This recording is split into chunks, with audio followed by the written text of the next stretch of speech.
धर्मेंद्र कुमार जी। जी sir, नमस्ते sir. नमस्कार धर्मेंद्र जी, स्वागत है आपका। सभी को धन्यवाद जी, बहुत बहुत, जिन्होंने अपना जो इसमें अनुभव शेयर करा है। वो मेरा सर टॉपिक था लगन कुंडली के बारे में। जी तो लगन कुंडली के बारे में सर ये है कि अगर कालपुरुष की जो कुंडली है उसको देखा जाए तो उसके हिसाब से हमें लगन से जो है ना, वो सब कुछ, बहुत सारी चीज पता लग जाती है बच्चे की, जब बच्चा पैदा होता है उसके भविष्य के बारे में। अच्छा, सभी ने जो अपनी अपनी प्रोटेक्शन दी है, अपने अपने अनुभव शेयर करे हैं, तो मुझे ज्यादा शब्द ना लेते हुए जी, मुझे ऐसा लगता है कि मेरी बात कहीं ना कहीं उन्होंने पूरी कर दी है। कृष्ण कुंडली सर, डॉक्टर पंत जी ने जो बताया है वो बहुत अच्छा बताया था। वो भी लगन से संबंधित था टॉपिक।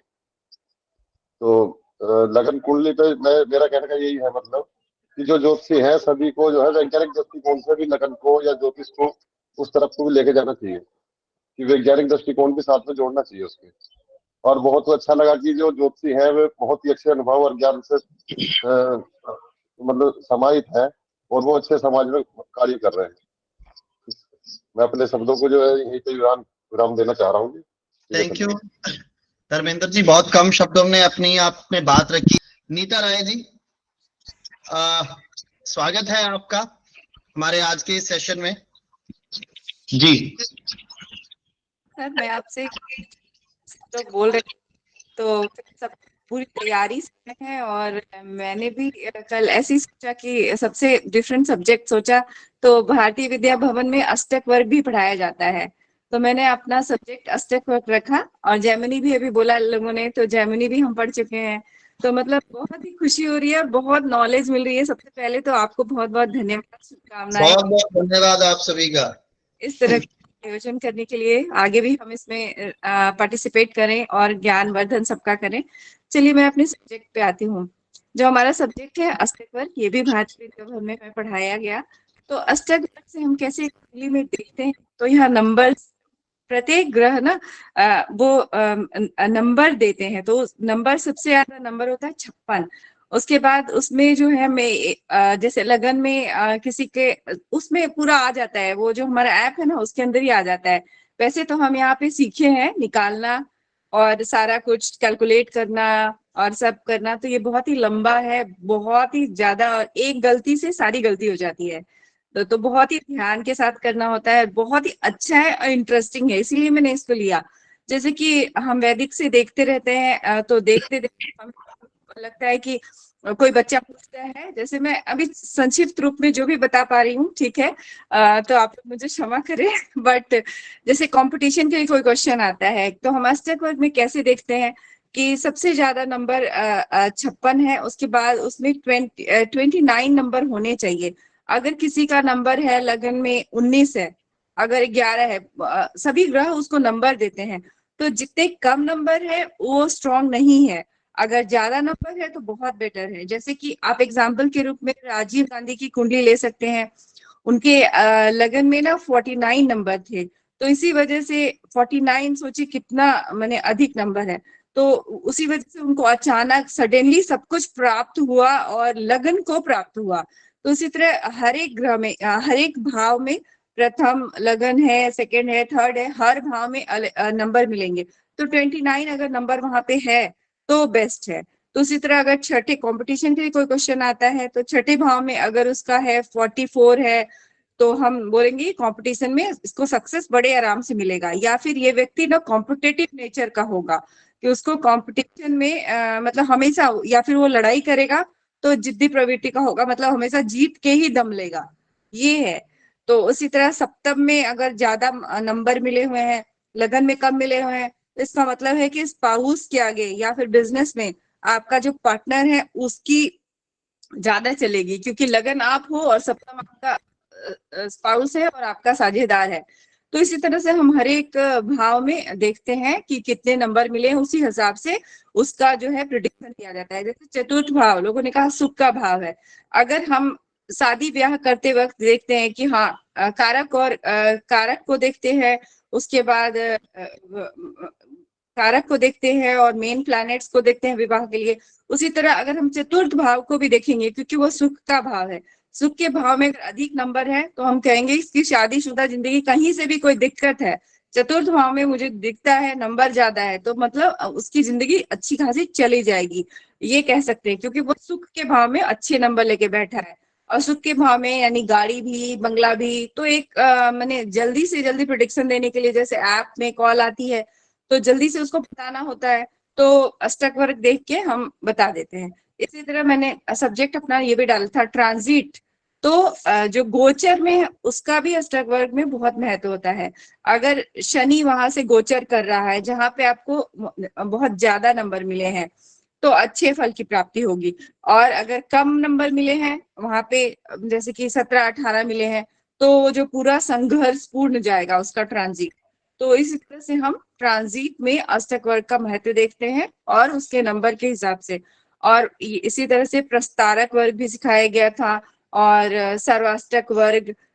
तो इस तरह से हम अष्टक वर्ग में सारे ग्रहों के नंबर के हिसाब से प्रिडिक्शन देते हैं। तो बहुत बहुत धन्यवाद, कुछ त्रुटि रह गई हुई तो माफी चाहती हूँ। What is your good name, ma'am? Nita Rai. Thank you. मेरे साथ में LD शर्मा जी जुड़े हुए हैं। हेलो। LD शर्मा जी, हाँ लीलाधर जी, शर्मा। हेलो।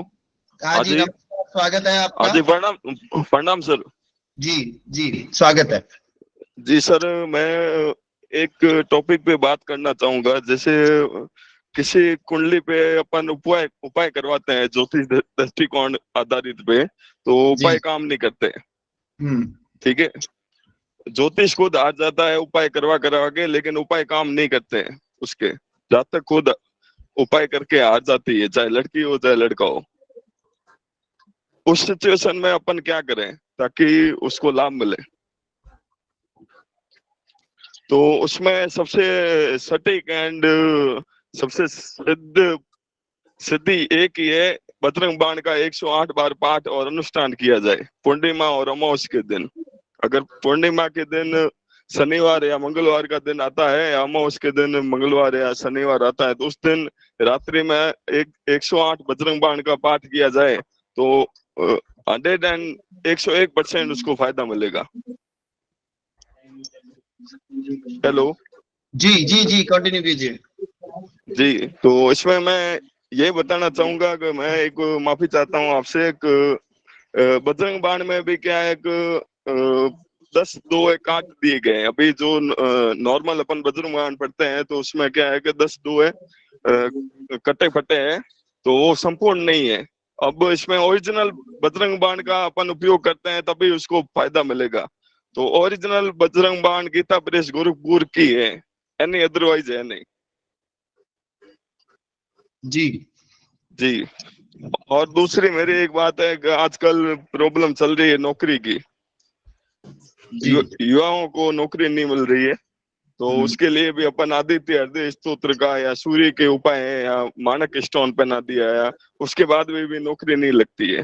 बेरोजगारी की ये दौर चल रही है, देश की युवाओं की जो स्थिति है बड़ी नाजुक है जी। तो इस टॉपिक में किस्कंदा का पाठ अगर किया जाए प्रतिदिन, तो मैं 101% कहूंगा उसकी नौकरी लगेगी। कोई रोक नहीं सकता हनुमान जी की कृपा से। बहुत अच्छे, बहुत बढ़िया जी। तो ये शौक्षिक सिद्ध प्रयोग है। सर गूगल पे मिलेगी गीता प्रेस वालों की बजरंग बाण? मैं भेज दूंगा, वो मेरे हिसाब से नहीं है गीता बजरंग बाण 108। जो ओरिजिनल बजरंग बाण है वो गूगल पे नहीं है ma'am. Sir Gita Press check करेंगे। सर ये जी, मैं ग्रुप में सेंड कर दूंगा। जी। तो मैं अंत में निवेदन करूंगा स्वामी ध्यान रहस्य जी से। स्वामी ध्यान रहस्य जी अगर अवेलेबल है। गुरुर् ब्रह्मा गुरुर् साक्षात् परं ब्रह्म तस्मै श्री गुरुवे नमः। तत्पदं दर्शितं येन तस्मै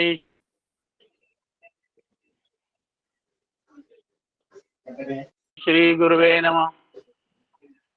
समस्त देवज्ञों को, समस्त मित्र स्वामी ध्यान रहस्य जी का प्रणाम। प्रणाम गुरु जी, प्रणाम।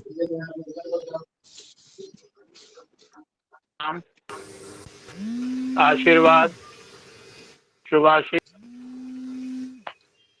मित्रों, आप सब चिदानंद स्वरूप हैं, शिव के स्वरूप हैं। आप सबकी चर्चाएं सुनी और जितना ज्ञान अल्प बुद्धि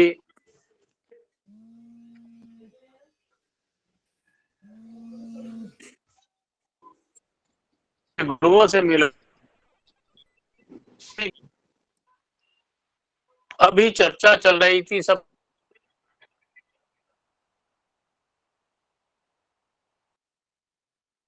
से पहले विजय दहीवड़े जी, क्या स्वामी जी? न्यूमरोलॉजी और वास्तु का। हाँ जी, thank you Swami ji, thank you, नमस्कार। किसने क्या ग्रहण किया ये उसकी बुद्धि क्षमता के ऊपर है। हाँ जी, बिल्कुल गुरु जी। उसके बाद बिल्कुल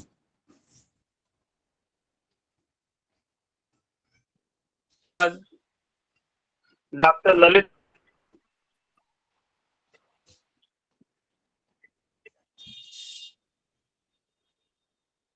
एजुकेशन, प्रश्न कुंडली, उसको मैं आप एक सूत्र और जोड़ देता हूं।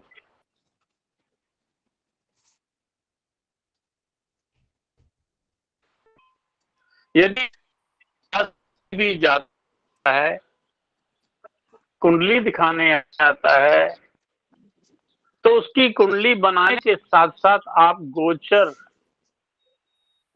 की प्रश्न कुंडली अवश्य बना लें। सब पूछ रहे थे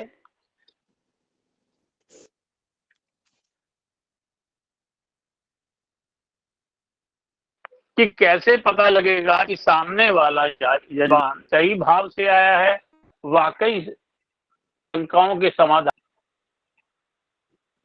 परीक्षण करने आया है, आपकी प्रश्न कुंडली में बनाए गए लग, तो जान लीजिए कि आने वाला व्यक्ति, प्रश्न पूछने वाला व्यक्ति केवल आपके ज्ञान को परखना चाहता है। अब उसको चंद्र और बुध से भी कोलरेट कर लीजिए, और जब ऐसा होगा तो ये और देखेगा कि उस वक्त की प्रश्न कुंडली में जो लग्न है वो द्विस्वभाव राशि का होगा, ड्यूल राशि का होगा, यानी मिथुन, कन्या, मीन का होगा। तो मित्रों, ये कार्य हमारा है। अगर हमारे पास कोई याचक भी आता है तो हम उसको भी 1 से लेकर 1 लाख देने तक भी ये सोचते हैं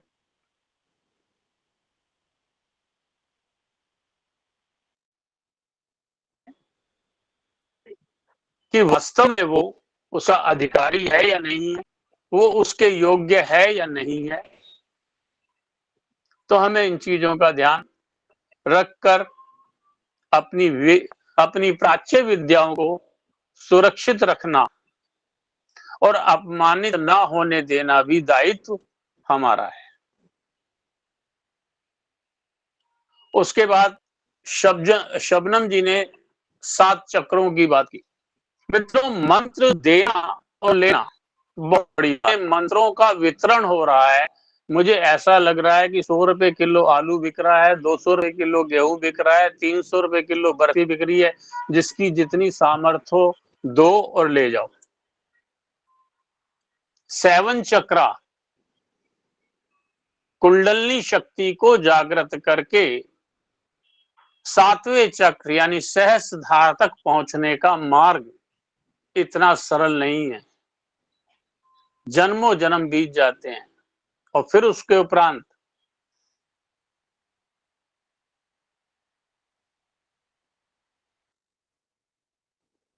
मेरी आपसे प्रार्थना है कि मंत्रों का प्रयोग, इन सज्जन का नाम मैं भूल गया हूं जिन्होंने बजरंग बाण की बात की, मित्रवर, एक बात ध्यान रखना कि बजरंग बाण जिसको देना हो बहुत सोच समझ के देना, क्योंकि यदि आप उसको बजरंग बाण का पाठ दे रहे हो और वो बजरंग बाण का पाठ का उच्चारण यदि अशुद्ध करता है तो उसकी 90% समस्याएं आपको अपने शरीर पर, अपने अर्थ पर, अपने धर्म पर लेनी होंगी। इसलिए संत महात्मा और देवता कहते हैं कि बजरंग बाण का पाठ तब तक ना दिया जाए किसी भी रूप में जब तक उसका शुद्ध उच्चारण उस जातक से आप स्वयं अपने सामने बिठाकर कम से कम 7 दिन ना करवा लें। मंत्र देना बहुत सरल है और मंत्र शुरू हो गए और जब वो शिष्य गलती करेगा तो उसके पाप कर्म का, उसके अशुद्ध उच्चारण का, उसके कर्म का फल आपको 60 से 80% भुगतना पड़ेगा, उस व्यक्ति को 20% फल भुगतना पड़ेगा। और वो व्यक्ति क्या भुगतेगा? उसका कार्य तो पहले ही नहीं हो रहा था, अब भी नहीं होगा, और जब नहीं होगा तो सारा कर्म किसने भुगता? आप देवज्ञों ने भुगता। मंत्र, शबनम जी ने मंत्र बताए, उन्होंने कहा ह्रीम, HREEM, ह्रीम। हरीम। मगर ये लिखने में ह्रीम है, मगर इसका उच्चारण क्या है? रीम। हरीम। रीम है, साइलेंट है। साइकोलॉजिकल का पी जो है वो साइलेंट होता है। तो मित्रों, मंत्र दो मगर उच्चारण के साथ सही करके दो। दूसरा, जिसको मंत्र दे रहे हो, मंत्र आपने दिया, आप गुरु हो गए, आपको गुरु माने या ना माने, जब आपने मंत्र दिया तो आपने उसको दीक्षा दे दी, और यदि वो उसका उच्चारण गलत करते हुए जब करेगा तो उसके कष्ट भी आपको, स्वामी ये एक मंत्र, क्वेश्चन ये पूछना है। अब बाद में, ये मंत्र वो मंत्र हैं जिनको गुरु शिष्य की परंपरा में दिया जाता है। और इसका भी एक नियम है कि मंत्र किसको दिया जाए, कब दिया जाए।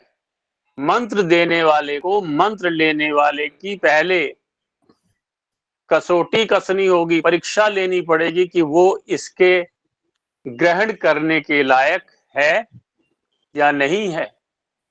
अभी बात चल रही थी कि बहुत कार्य कराए, उनके काम नहीं होते। क्यों नहीं होते? जब हम कुंडलियां देखते हैं तो सबसे पहले हमें कुंडली में एक चीज देखें, हम मानते हैं कि किसी को पुत्र बाधा है या संतान बाधा है, तो आप पहले कुंडली में देखिए कि क्या उसकी कुंडली के 12 घरों में कोई घर ऐसा है जो उसको संतान देने का पूर्ण रूप से कमिटमेंट करता हो। ये आपको देखना पड़ेगा। दूसरी बात, हम लोग कहते हैं नौकरी नहीं लग रही, याद रखिए कर्म जब आप, और उसको अपने कर्मों का फल अवश्य ही प्राप्त होगा। कुछ कर्मों के फल पूजा से, जप से, यज्ञ से, हवन से, दान से, सेवा से,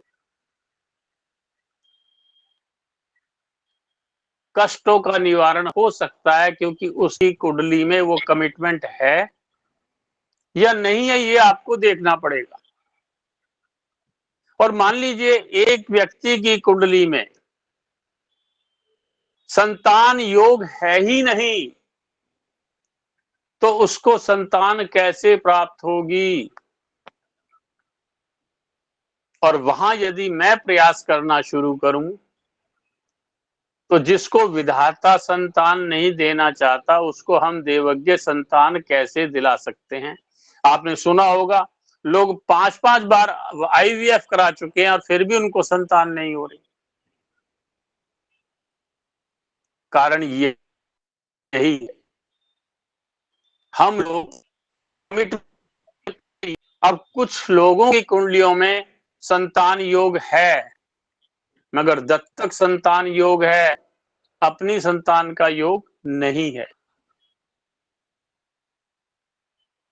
ना मंत्र गलत है, ना आपकी विद्या गलत है, ना आपके उपाय गलत हैं। बात है कुंडली कार्मिक है, उसके कर्मों का फल है।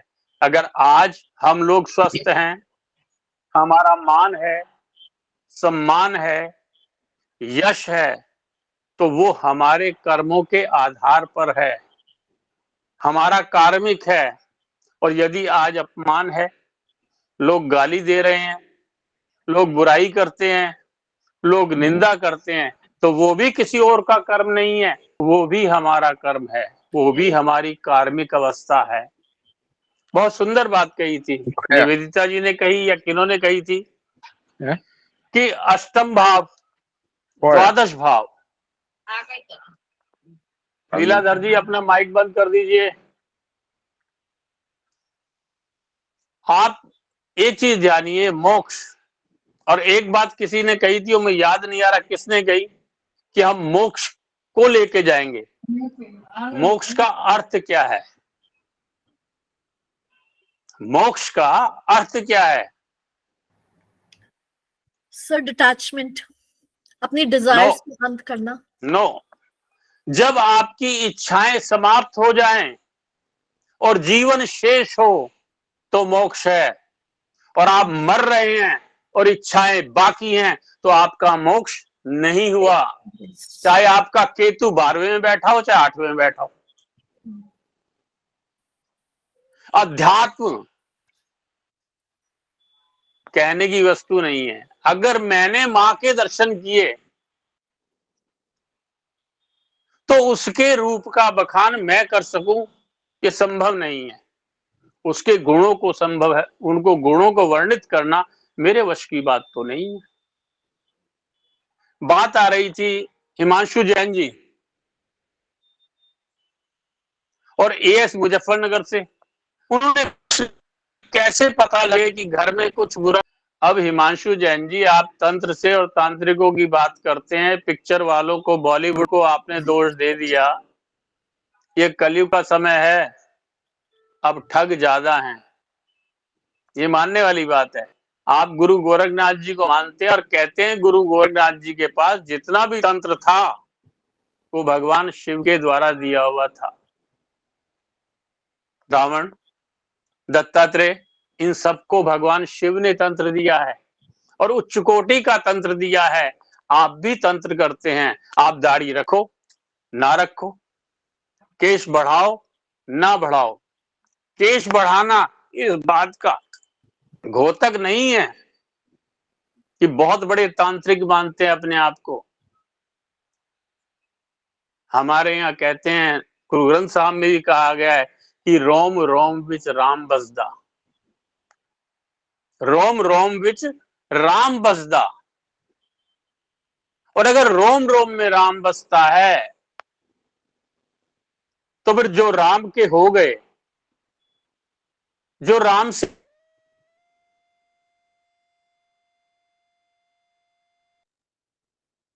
प्रेम करते हैं, जो ईश्वर से प्रेम करते हैं, तो वो रोम रोम में अपने बसे हुए ईष्ट को काटकर कैसे फेंक दें।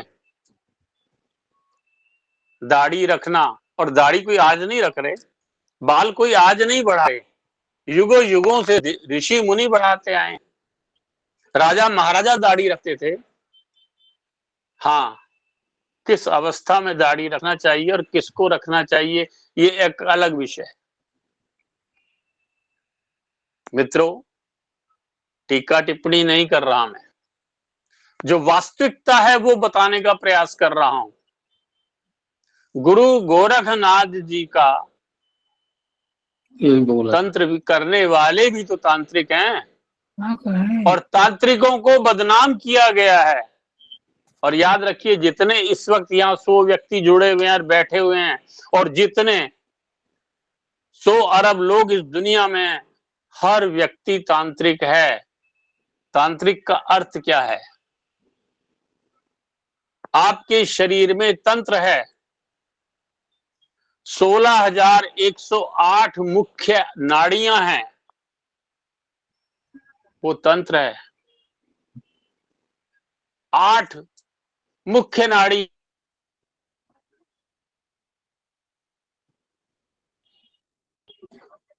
हैं, वो तंत्र 3 पिंगला और सुषुम्ना, ये 3 पटरानियां हैं। 10 प्राण हैं।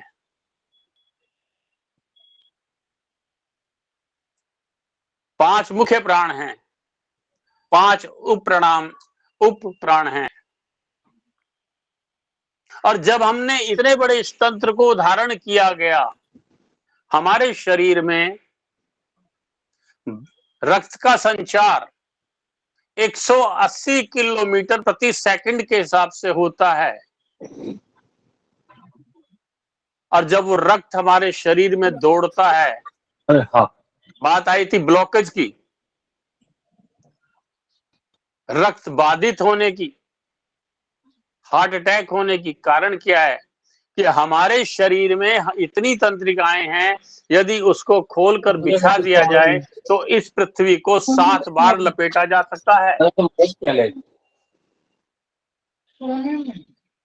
अगर आपको अच्छा नहीं लग रहा तो मैं अपनी वाणी को विराम दे दूं। मुझे बहुत अच्छा लग रहा है। नहीं गुरु जी, नहीं ऐसा कुछ बात नहीं है। जी गुरु जी कंटिन्यू।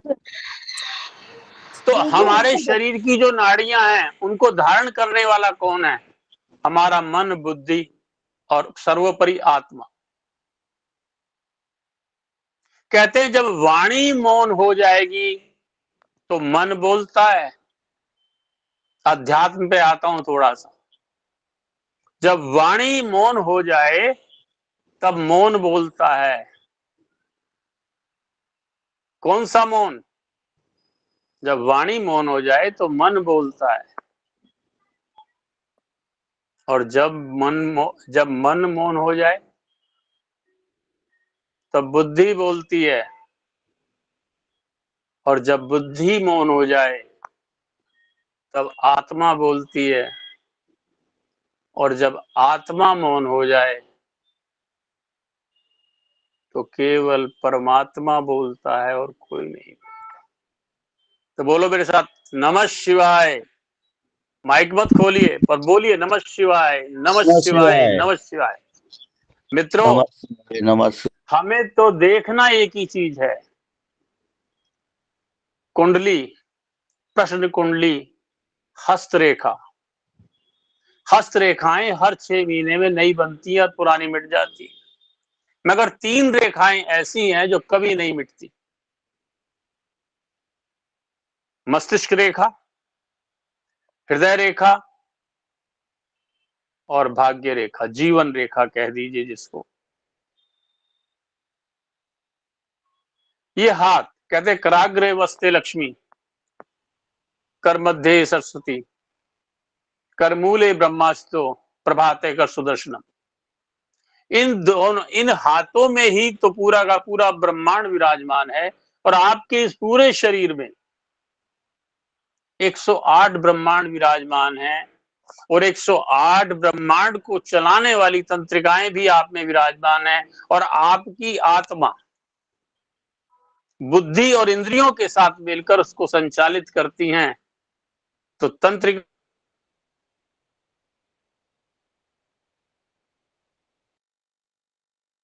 को संचालित करने वाला कौन हुआ? तांत्रिक।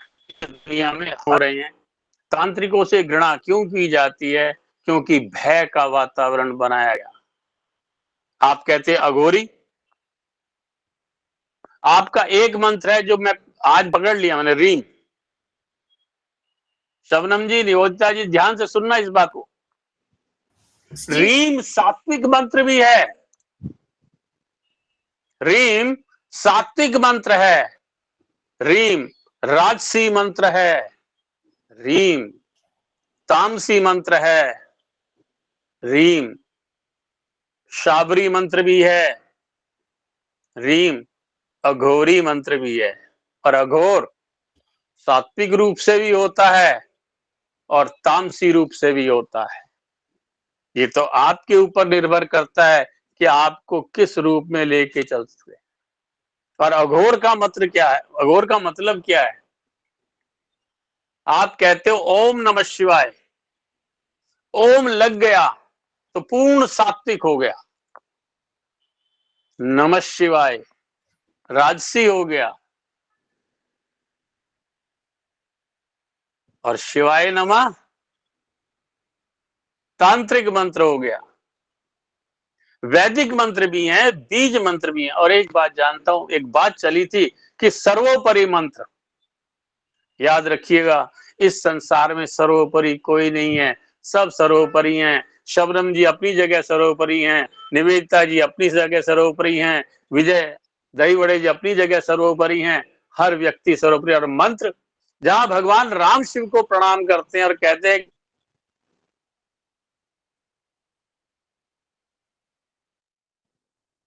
कि रामस्य ईश्वरा रामेश्वरा, और भगवान शंकर के ईश्वर है यानी शिव है,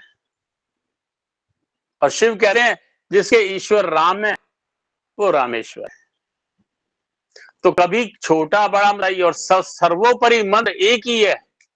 सबसे प्रथम एक मंत्र की उत्पत्ति हुई थी, ध्यान रखिएगा, प्रणव से, अकार मकार यकार। ओ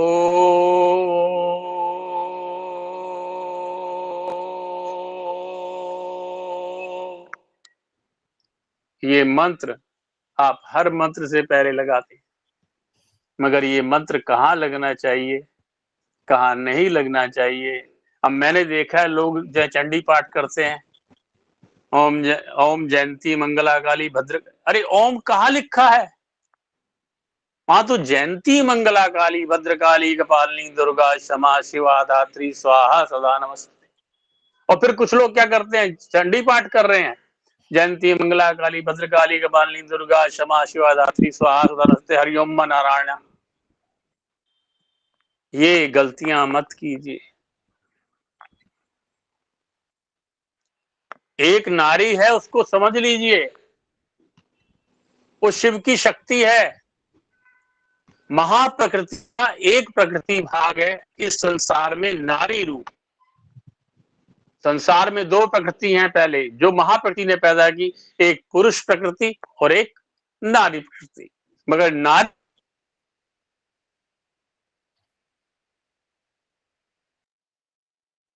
प्रकृति जिसमें दोनों प्रकृतियां संहार भी करती है।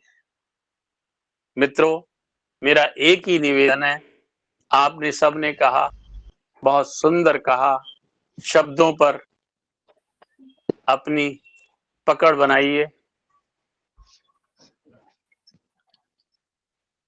मंत्रों का सही उपयोग कीजिए, सही उच्चारण के साथ योग्य शिष्य को दीजिए।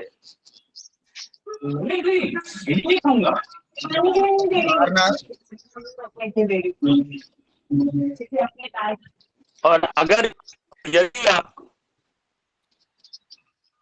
अपने जीवन में एक योग्य शिष्य भी पा गए तो यकीन मानिए आप गुरु ऋण से उऋण हो जाएंगे। आत्मकारक बात चली थी,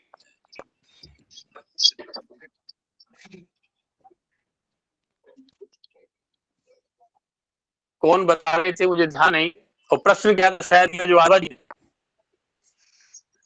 आपकी कुंडली में जो ग्रह 30 डिग्री होने से पहले अपनी डिग्री लेके बैठेगा वो आपका आत्मकारक और आपकी कुंडली का सबसे प्रबल ग्रह होगा, जो आपको जीवन में कष्ट देना है तो वो भी देगा, उचित लाभ देना है तो वही देगा, वही आपका आत्मकारक बनेगा।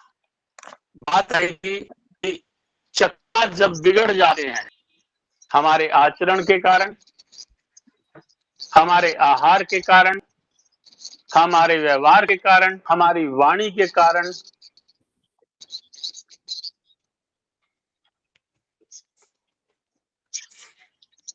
और हमारी इन ये कर्मों शारीरिक कमजोरियां आती हैं, मगर साधक को साधना में कभी भी वो शारीरिक कमजोरियां कष्ट नहीं देती हैं। और अंत में डॉक्टर राजेश ओझा जी को,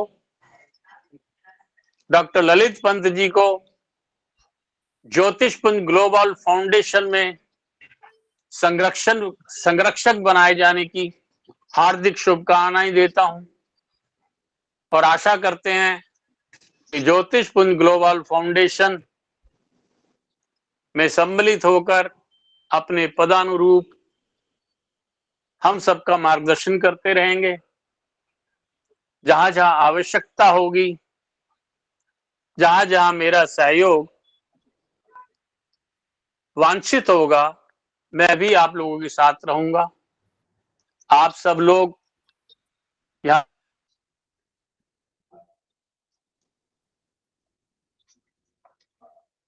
जुड़े हैं, बहुत अच्छी बात।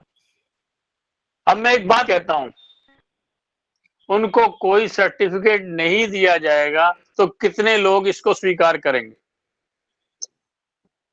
अपना हाथ खड़ा करके भेज दीजिए। क्या बात, सर्टिफिकेट सबको चाहिए, मतलब क्या 95 के करीब रह गए हैं। मेरा आपसे सिर्फ एक ही बात का कहना है, आइए शिक्षार्थ, आइए सेवार्थ जाइए, ज्ञान का अर्जन कीजिए, ज्ञान बांटिए, कुछ सीखिए, कुछ सिखाइए। नमः शिवाय। स्वामी प्रणाम जी, स्वामी। मुझे धन्यवाद स्वामी।